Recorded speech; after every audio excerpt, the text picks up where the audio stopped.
Wherever, whenever there is a story, that is where you find us.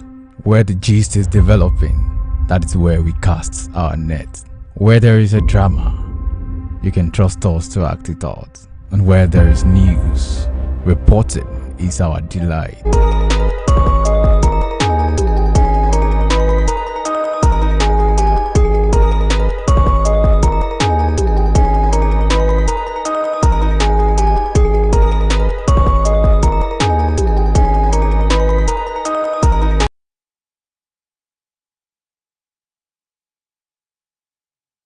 With news around Africa and across the nation Nigeria. You're welcome to ITVS National News. My name is Anuluapo Idowu.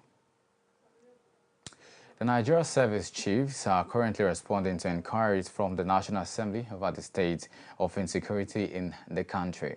The security chiefs arrived at the National Assembly on Wednesday today in response to a Senate resolution for an interaction.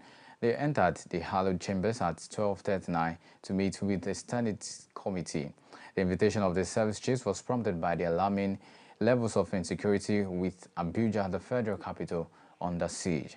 They are also expected to brief the chamber on the infiltration of bandits and kidnappers into the fact to find a lasting solution to the situation. However, the insecurity also stretches to some parts of the southwest states such as Ekiti and Lagos State. The Senate had in a unanimous decision after an emergency session on the first legislative day of the year of January 30, 2024, summoned the service chiefs over the spate of insecurity in the country. Away from that, the House of Representatives has resolved to investigate some officials of federal government ministries, departments, and agencies involved in alleged certificate racketeering with Nigerian students. The resolution followed the adoption of a motion on the floor of the House on Wednesday. Today moved by the member of the Senate representing Birinwaguri Kiri Kasama Federal Constituency of Jigawa State, Abubakar Fulata. Recall that the Nigerian reporter Umar Odu had in December 2022 bagged a degree from a university in Cotonou, Benin Republic in 6 weeks and subsequently participated in the mandatory National Youth Service Corps scheme. Odu subsequently accused unmanned and unnamed officials of the Ministry of Education as members of the racketeering syndicate, a development that elicited widespread criticism by well-meaning Nigerians. Leading the debate on the motion, Fulata called on the House to identify officials of MDAs and students who benefited from such institutions and their campuses in the last 10 years. And in Ondo State, the Ondo State Security Network Agency, also known as Amotekun Corps, has arrested no fewer than 149 suspected criminals. It was gathered that the suspects were inside trucks coming into the state when they were arrested at 3 local government areas of the state. The suspects were said to be coming from other parts of the country. And speaking about the arrest on Tuesday in Akure, the state commander of the corps, Akogun Adetuji Adeleye, said the suspects were apprehended at some black spots in the local government areas where they were caught. And according to the commander, the suspects took along different weapons which they were concealed inside their bag and luggages kept in the trucks, and they claimed to be hunters. He appealed to the strangers to allow consults with relevant agencies or traditional rulers of communities if they have any reason to do legitimate business in Ondo State, declaring that the government would no longer tolerate people without mission entering into the forest areas of the state. And in Lagos State, the Lagos State government has announced its plan to convert the recently cleared Ijora under bridge to a recreational space.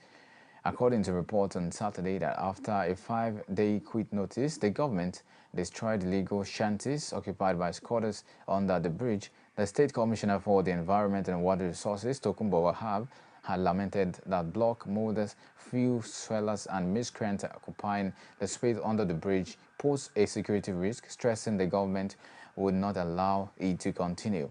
However, giving an update following the exercise, Wahab, in a post on his X handle, revealed that he cleared the space and the space cleared will be used for the public benefit of Lagos residents. Following the expiration of Commissioner's 5-day notice of unauthorized inhabitants of Ijora under bridge, the Special Task Force under the direction of ACP Bayo Sulaiman executed the removal of makeshift structures. Subsequently, the Lagos State Waste Management Authority swiftly commenced the removal of debris.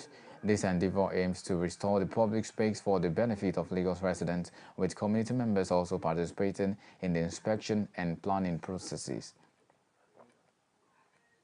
Away from Lagos now to Abia State, where the Michael Okpara University, Umudike, Abia State has suspended indefinitely its ongoing academic activities following the protest by students against the federal government against the increment of school fees in the early hours as well of Tuesday.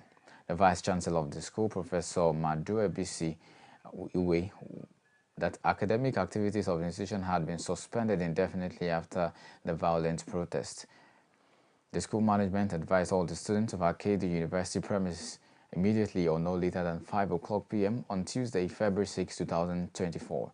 News correspondent learned that some miscreants were said to have hijacked the process and protest, thereby destroying some of the school's properties, including carrying out an attack on the VC's official vehicle and other officials. This act caused some market men and women to flee from their market stands, causing them to leave their goods and run for their lives while the shootings continued. The students had described the fee increase as inconsiderate and urged the federal government to use profits from the fuel subsidy removal to fund education rather than permitting a rise in tuition fees. Away from that now to Anambra State, where two separate fire outbreaks have occurred at the timber market in Nnewi and behind the Sinai gas plant in Awka, Anambra State capital. The two incidents, which occurred at different times on Tuesday, burned for several hours, but were controlled by the intervention of the men of the Anambra State Fire Service. The State Fire Chief, Martin Agbu, said the timber market Nnewi fire incident, which started at about 11:30 a.m. on Tuesday, was battled till about 5:30 p.m., while the fire incident near the Sinai gas plant, Awka, started at about 9:22 p.m. but was battled till about 10:41 p.m. The cause of the fire outbreak is yet unknown, but it emanated from a gully heap of sawdust which threw smoke at covered market, but no life was lost according to reports. On the Awka fire incident, which occurred behind the Sinai gas plant in the capital city, Agbili said at about 9:22 p.m. of Tuesday, Anambra State Fire Service received a distress call of heavy fire outbreak behind Sinai gas plant, Awka, Anambra State. Also in Ebonyi State, the Ebonyi State Police Command on Tuesday paraded some suspects for various crimes including kidnapping, murder, and armed robbery in the state. Among those paraded were those who allegedly killed 3 Catholic worshippers at the Immaculate Conception Parish in Abakaliki, the state capital, a day before last Christmas, and those who kidnapped some United States returnees in Afikpo local government area of the state. The police public relations officer in the state, DSP Joshua Kandu, told journalists during the parade of the suspect that one Friday Igwe Nabugwe Ebube were responsible for the murder of 3 parishioners of Immaculate Catholic Conception Parish in Kagu in Abakaliki, the state capital. Operatives of the command swung into action and apprehended Friday Igwe and Nabugwe Ebube and recovered the Toyota Corolla. The apprehended suspects have been provided leads for further arrest, and the police is right on it. In an interview with news correspondent Njoku Michael from Abia State, narrated how they carried out the crime and that they collected 40 million naira ransom before freeing the victims. Njoku said he got $30 from the 40 million naira ransom paid and that the ransom was both in dollars and in naira. And in sports, Siviwe Mpegesi, chairman of South African football club Chippa United, has thrown his weight behind the club's goalkeeper Stanley Nwabali ahead of the CAF African Cup of Nations semi-finals match between Nigeria and South Africa today. As contained in a statement shared by the club's ex-handle on Wednesday today, Mpegesi stated that Nwabali's performance have caught the eyes of the globe, earning him and the club international acclaim. The club's chairman also stated that he and the club support the Super Eagles against the Bafana, wishing the Nigerian Super Eagles all the best.